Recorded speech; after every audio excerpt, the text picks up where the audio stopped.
shall come to you. Take the sting from the night, open our heart with peace. Hope shall come in the morning. Hope shall come to you.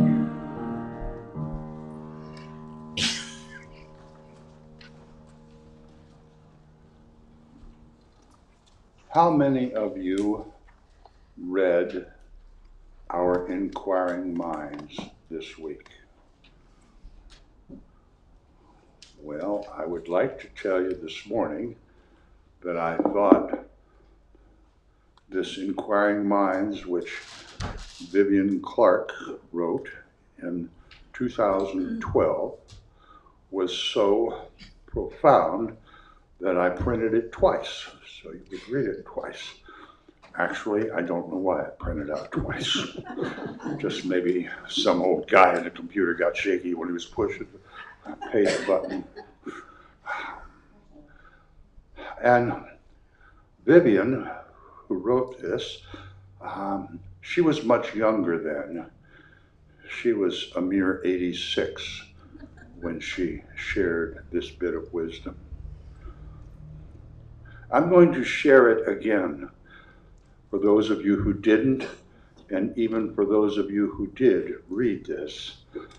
I don't think you can hear it too many times. In just a couple of days, our nation will celebrate Independence Day, July 4th. History is being written daily. However, it's often yesteryear on which we have our allegiance. Too often we fail to realize we aren't grasping the full effect of the forefathers' legacy. We assume that the present is being lived as the vision presented in 1776. Do you feel that you really understand what democracy is? Do you feel that various teachings by Jesus, for instance, are compatible with our present political climate? For instance, are we our brother's keeper? Do we love those who persecute us? In other words, can we be wise in our negotiations? Can we truly love the enemy? Do we need to even claim an enemy? We can go on as we question our country's philosophy. We have forgotten that compassion, have we forgotten that compassion and generosity and acceptance begins right here where you and I stand? Can we transform the greed and power seekers so that each person is treated equally? It's a tall assignment. However, greater things than these shall you do. And then I forgot to change because she said on Wednesday, take time to reflect. Well, it's Sunday. And contemplate and rededicate yourself to the glorious vision of peace, prosperity, and progressive thought and action. And so it is, Vivian Clark. May we ponder that and give that some more thought as we begin another year of our country's history. And so it is.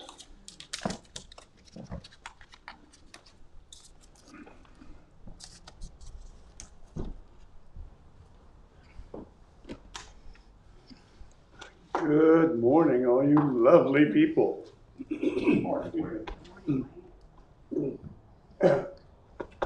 Take as much time as you want. I'm gonna. Keep practicing till you get it right. Okay. Good morning.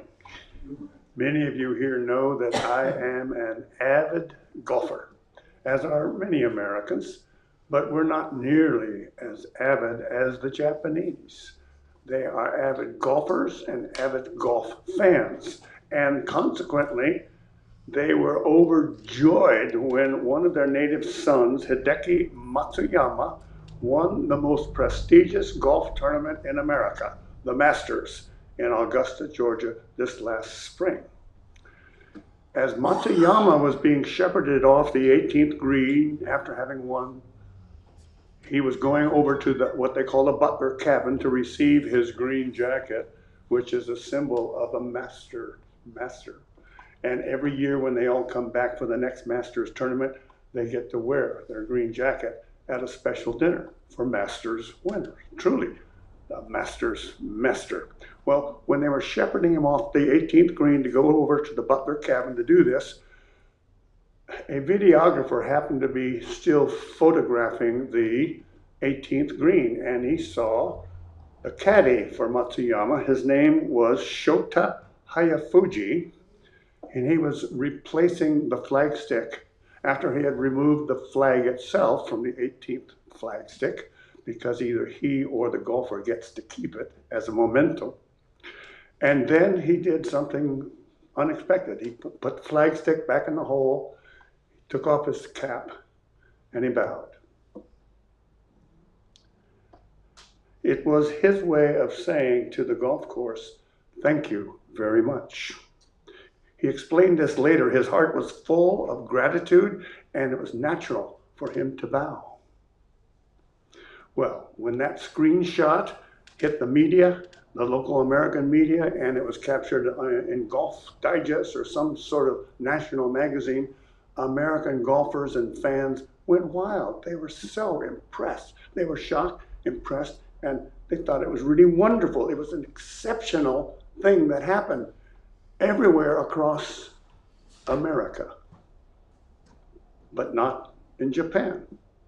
The Japanese saw that screenshot and they went, okay, that's to be expected.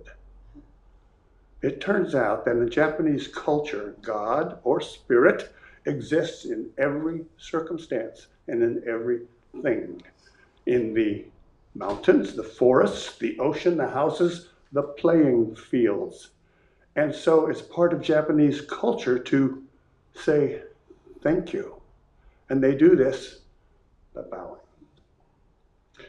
They're grateful for the blessing that they have received by that event, that circumstance, that playing field. They're supposed to pay respect, and they do. While we here at Church of the Oaks are mostly not part of a Japanese culture, most of us do share the belief that God is everywhere present at all times. And we are always reminding each other to be grateful for all the abundance that comes our way, victories and some defeats that we learn by as well. Be grateful. So perhaps in the future, some of us may decide to adopt the bow when we recognize how grateful we are to something in our lives. I intend to start giving a bow to this church when I arrive, to my car, which takes us safely everywhere we go, even the desert, and to our house, our wonderful house that keeps us safe and warm throughout the year. So I've started, and I intend to continue doing that. When you think about it, though, this practice of recognition by bowing and gratitude is merely an extension of what we here at Church of the Oaks already do all the time. When we greet or say farewell to each other, we say, Namaste.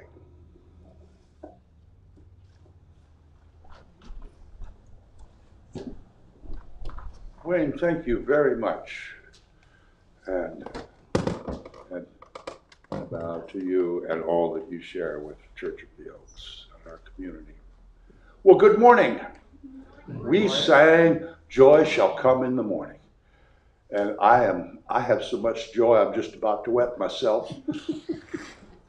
I can't help it. It's just, we have people here for the first time. Richard and his granddaughter are here. It's good to see them since Corona started. And Wayne's family from Palm Springs, Wayne and Nancy's family from Palm Springs is here. But the most joyous thing, Joelle Budemski and her husband-to-be, Mike, are here. Joelle, stand up and introduce Mike to all of us, would you please? We're so glad to be here. Thank you guys. This is my fiance, Mike. Very excited. I'm lucky to be here. Welcome back to We've been watching the videos, and it's really lovely to see the person. We're glad to have you. They just moved back here. They're going to be here for a while. We don't know how long, but it's just, we're happy to have you back home, Joelle. And so I hope everybody's as happy as I am, joyful as I am. Just,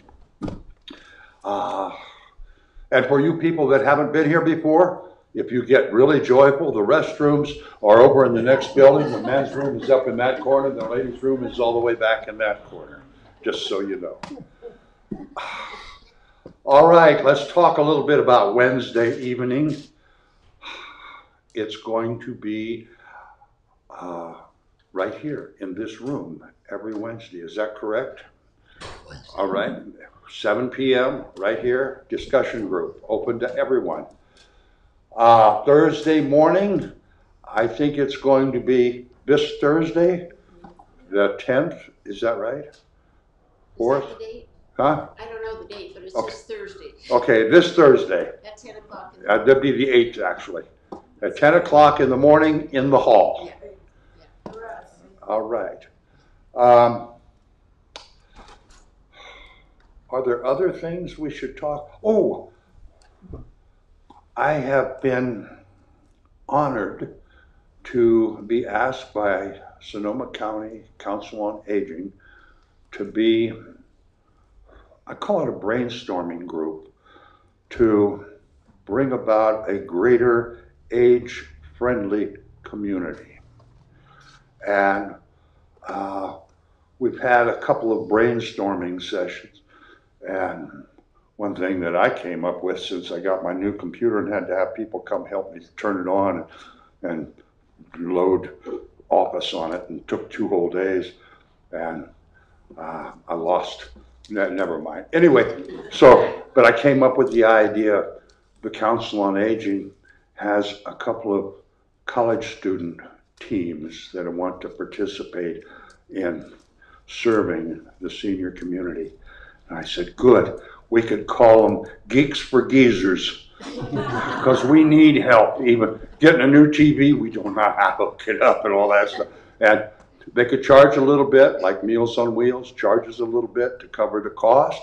But it would be so wonderful to have people that would come and help us out for a few bucks, get our telephones straightened out and our new computers and all this stuff we have now that us mature people aren't as adept at. So anyway, but during this brainstorming, we talked a little bit about our crisis wranglers. And to remind the crisis wranglers, Pat's van still has a lot of things in it. But there is a crisis that we're working on dealing with as a committee to create.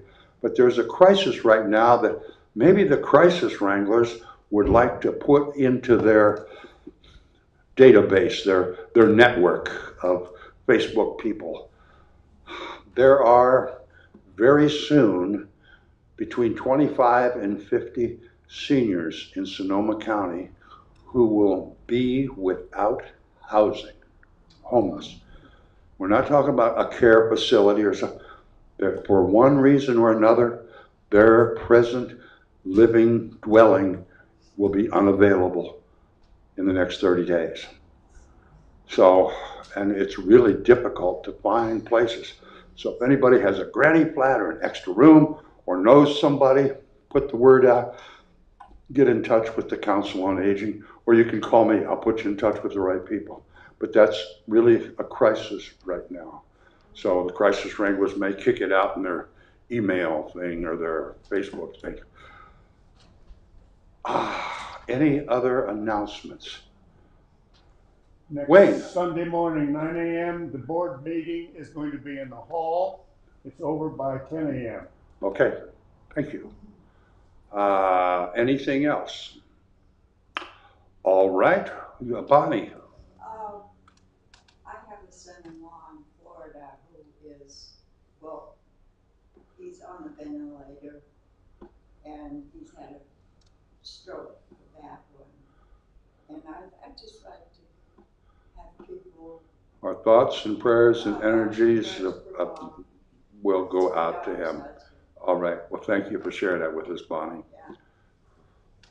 Anything else?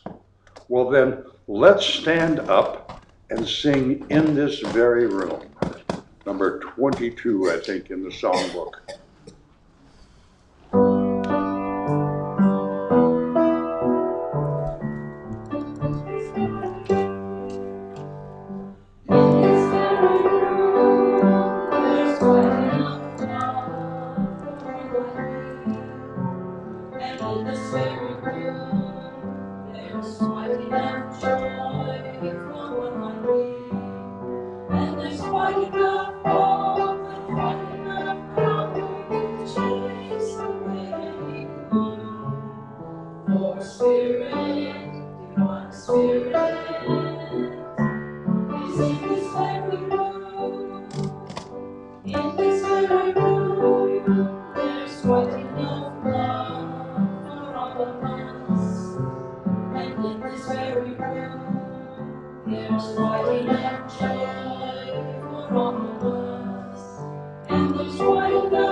Well, this is the time, a 14-year tradition. This is when we greet each other. And with the virus, we may hug, we may namaste, we can wave, however you are comfortable, but this is our time to acknowledge each other, greet each other.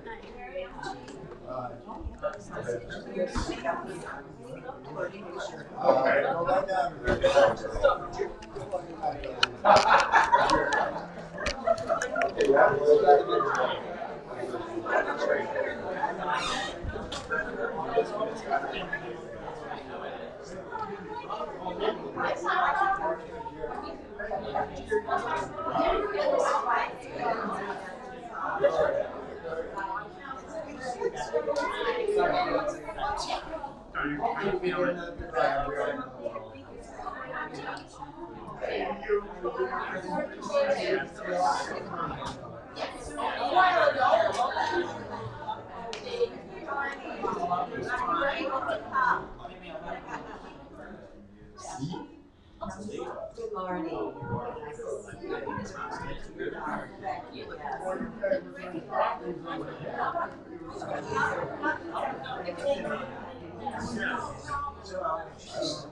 morning.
You know, as I look amongst you, and I feel your presence.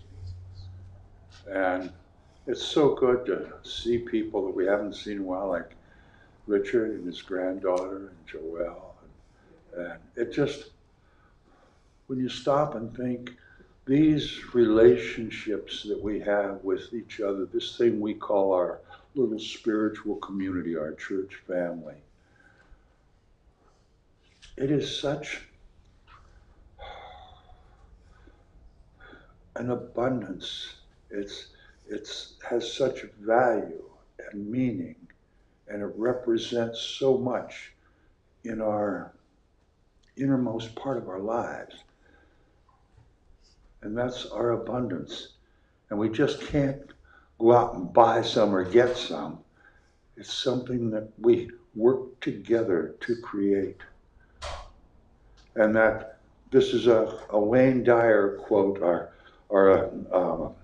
affirmation of abundance.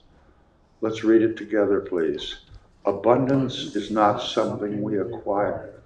It's something we tune into. May we ponder that a moment, Mr. Wayne.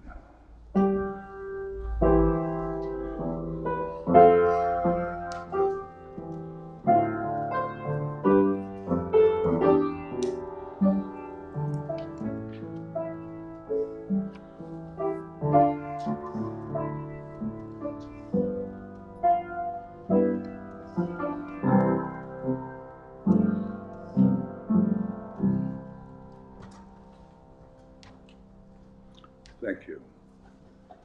As we prepare ourselves for our time of practice, let's sing together Only Believe, number 152 in the Wings of Song.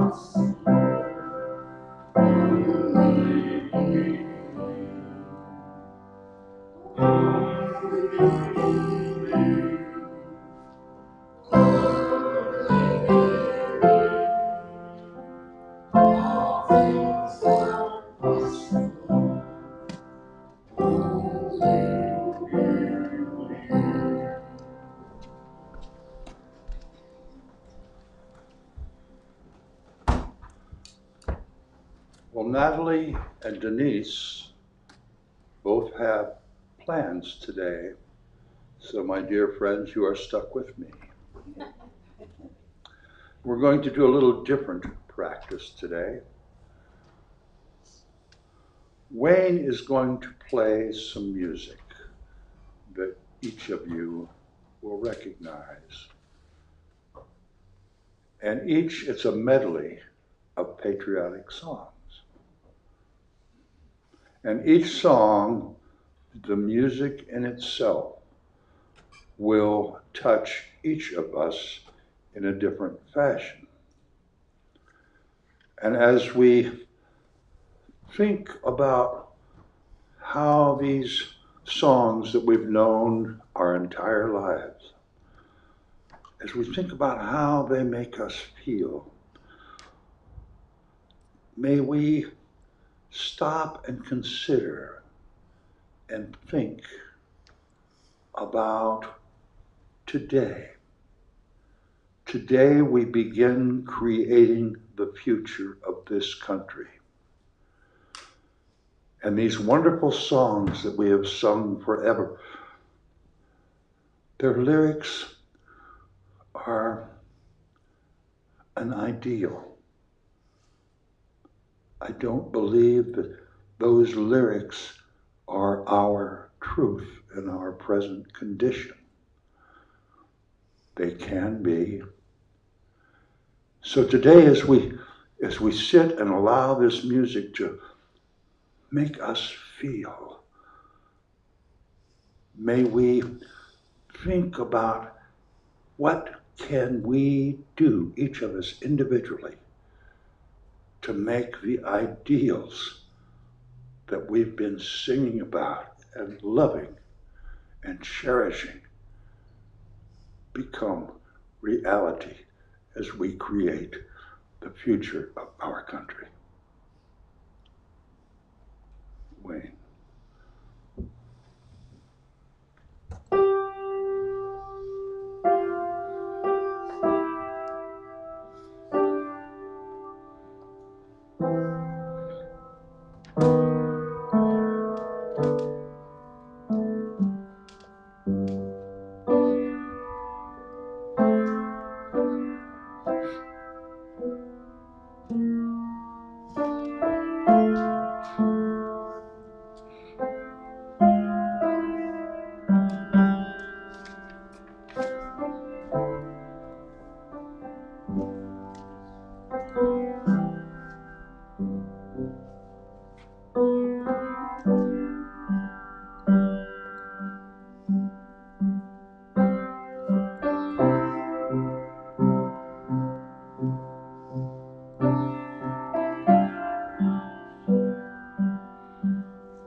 May we just stay in this place of awareness. On one hand, as we think about this country and the responsibilities that we as citizens have, on one hand, gosh, perhaps we could have done a lot better over these last 245 years. But there's no reason at all we can't do better starting today to begin the history of the next 245 years. Thank you very much, Wayne. I don't usually have notes. Oh, but you're so lucky today.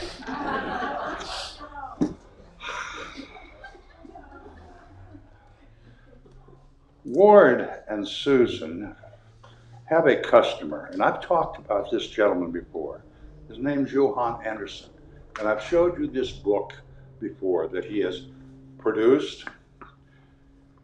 It's called Creation's Grand Design, and it's kind of one of the best local layperson written books about developing and maintaining a we consciousness that I've read in a long time.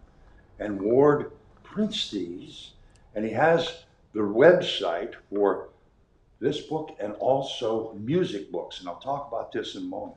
But these books, they're for sale for $15, and if you're interested, it's a great book, and you know, you can do it, and I think it's got like 10 pounds of stuff on every 8-pound page, but you get your money's worth for sure. But see Ward if you'd like to get one. You can get them through the church or on the website, or just whatever works for you. We can make it happen. So that's that. And for many, many years, Ward and Susan have printed for this gentleman songbooks. And this is what you're going to hear in a moment referred to as the fish book, because it's got a little fish on the front. But it's a great songbook, and there again, it uses every square centimeter of every page with songs, and it's got Americana songs, rock and roll songs, old songs, jazz songs, Negro spirituals. It's got slave songs, it's got Stephen Foster, and you'll hear a little bit more about it. It's got every kind of song that has existed in American history. And there's a couple thousand of them, I think, in here. It's a great book. Well, the other day, and here again, Ward manages the website where people can order these songbooks. The other day, Ward sent me an email, and I was on my way to go to one of those brainstorming meetings at the Council on Aging. And I just happened to see it, and I don't have time. All right, I'll take time. So he said, what do you think of this? Let me know. Any thoughts? And it's a letter. I'm going to read it to you today. Good Morning, Songs and Creations. That's the name of the songbook, called The Fish Book. Quite lovingly here in a moment. I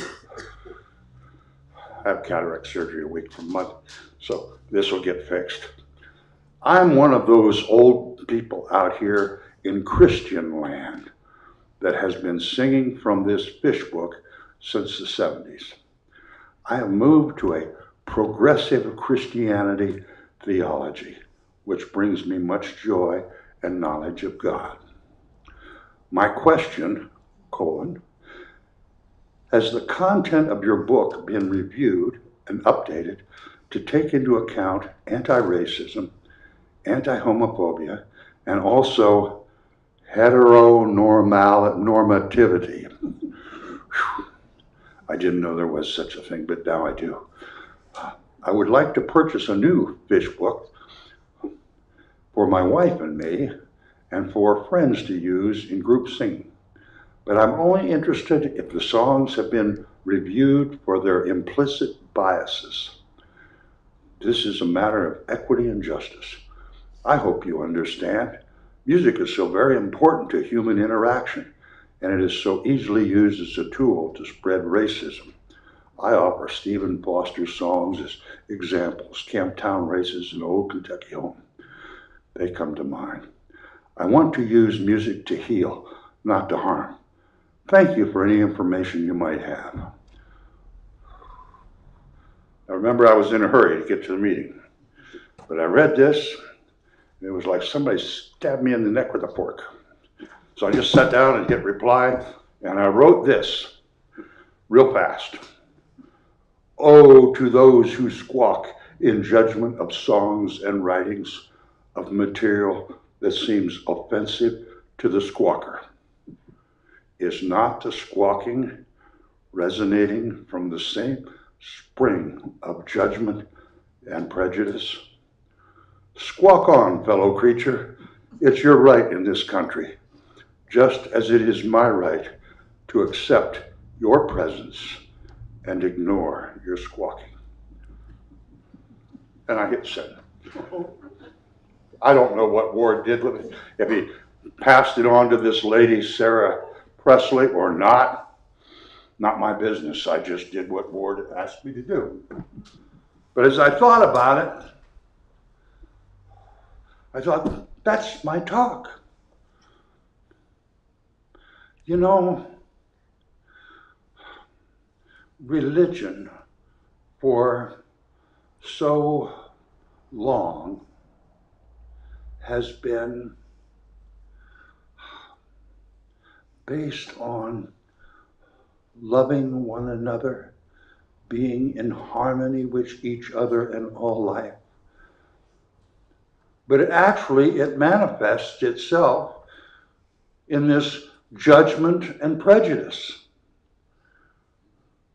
And all of us wear those hats from time to time, every one of us. I want to do the right thing, so those people that talk anti-gay stuff, we got to hate them and be against them. If we're not doing the right thing, we're jumping right into the same pond of negative division and hatred and fear and contempt. And we're adding to this huge mass of negative energy that has our country and our world so divided and so hateful and so fearful.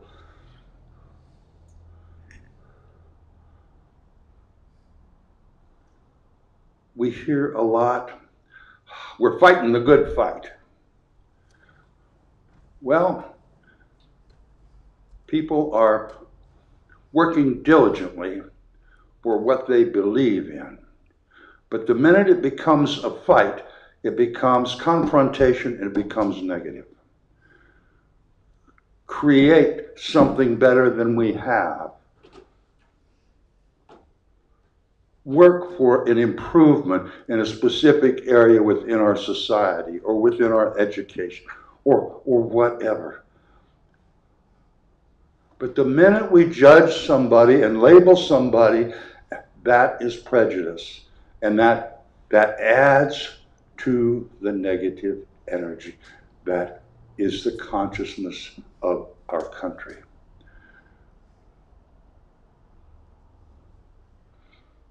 As Wayne was playing, I remember the words, land of the free and home of the brave. Wow, wouldn't that be great? We have 350 million people in this country. China has, I don't know, about 1 billion. India has about 1 billion, maybe more. A lot of people. And we have more people locked up than those two countries combined. Home of the free. How about land of the brave? We are taught to be afraid every time. We are encouraged to be afraid every time we turn on the television or the radio or pick up a newspaper. Be afraid of this, be afraid of that. Folks, there's nothing to fear. We have courage within us to create the kind of country we want to have, to create the kind of community. I watched a thing the other day. It was on Bioneers. It was a group right here in Petaluma. They've taken over Sonoma County. It's called Daily Acts. They've been in place for 20 years right here in Sonoma County. How many people are aware of them? They're amazing. They've planted like 100,000 gardens in Sonoma County. They've changed the water table. They've changed life forms and ecosystems, and they're amazing. Just amazing. Just go on dailyacts.org and you'll learn, and you can work to create something better for this country without having to drive 10 miles down the road and have so much fun doing it. There's so many good things going on. Why must we show prejudice and judgment? We all know it exists. Well, all right, bad things exist, nasty people exist. We don't have to judge them and label them and then have bad thoughts about them, because that's no different than what we say that we don't want and don't believe in. I think we could all spend a lot of time looking at this thing we call our value system and the good fight and what is good and right and wrong. Oh, we have to label everything. And if it's not, there's one quote on here, I love it. Oscar Wilde. Morality is simply the attitude we adopt towards people whom we personally dislike. Is that not true? Think about it. I'd like this Gandhi fellow. He had about as good an outlook and a philosophy on nonviolent peace and harmony in society. And while I feel great gratitude that at my age I'm finally starting to understand some of the wisdom that that man had, I feel so fortunate in being able to finally get some of his principles and his philosophies. However, some of his philosophies about what he ingested, maybe not so much.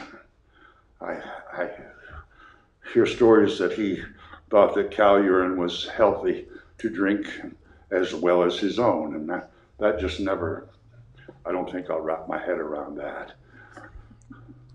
But there are so many opportunities for each one of us without working very hard. Just acknowledge the junk exists, but we don't have to judge it. We're already aware that that's not my particular cup of tea.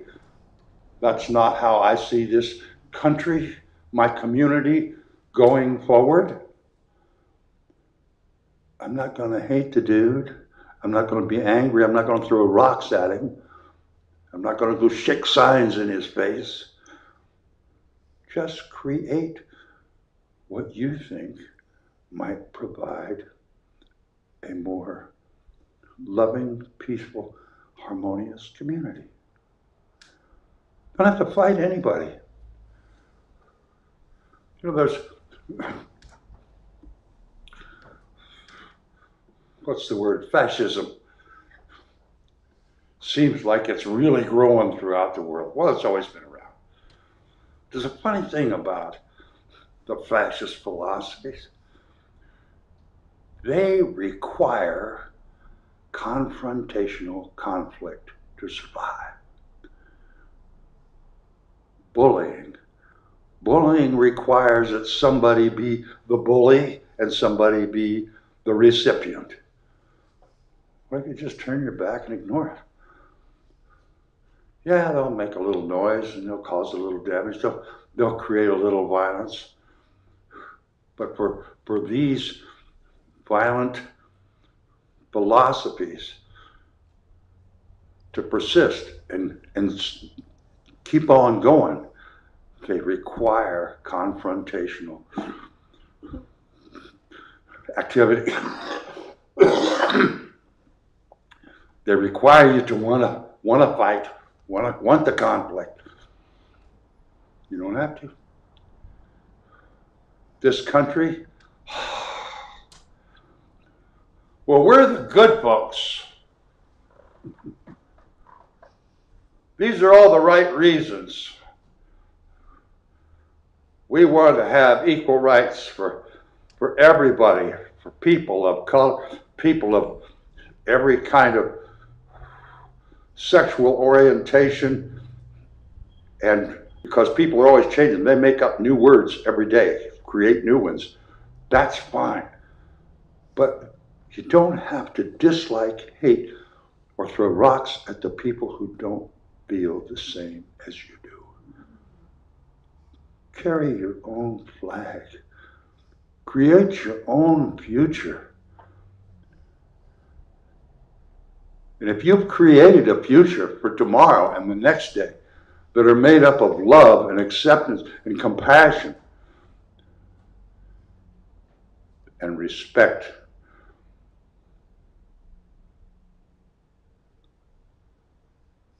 that will leave its mark. That will create that type of energy in the consciousness of the space that you occupy. And that's how we create a future for this country, for our lives, for our family, for our community. Is to be absolutely conscious of whether or not the energies we are using to control our thought and our speech and our action, are they positive or negative? Are they building? Are they harmonious? Or are they conflictive?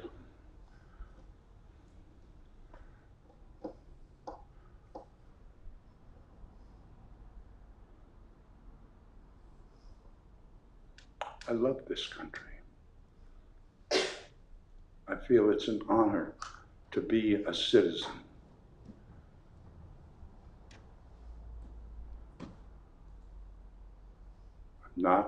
I don't feel proud of everything that I've done or that this country has done as a society, as a government.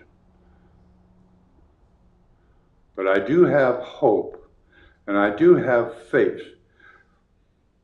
that if each one of us thinks about it just a little bit, and tomorrow thinks about it a little bit more, we all create our wardrobes, don't we, to be as nice as we can. We all work out in the front yard so the neighbors can see just how cool we are and how beautiful we can create. We can do the same thing with our lives and with the way we talk to people and the way we interact with people. We could stop being afraid, stop judging, stop labeling, stop showing prejudice. And I don't care if you label whatever it is good or bad. We don't have to. We already have that in our own personal values. We don't have to point a finger. You're doing that bad. We could simply say, I think we could all work together and do it better. And I think all of us, my dear friends, for all these years, I'm so delighted and so honored in the way that we all hold hands and stick together and do due diligence and try our very best not to judge as we have worked together these last 20 years that I'm aware of, 120 years as a church, as an organization, to build this lovely little family of, I think, wonderful consciousness. And I can't wait to see what we're going to create together as we create the history of the United States of America. And so it is.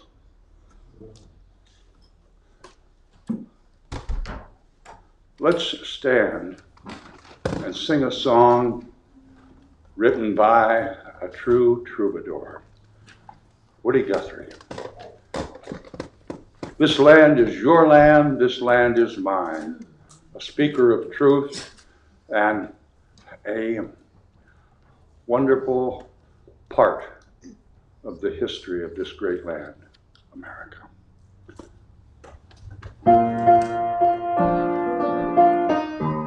Page 36.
I'm fired up.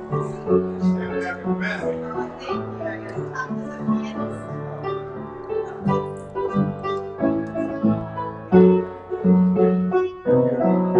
Happy 4th of July. Let's talk again. See you after lunch. All right. Sure.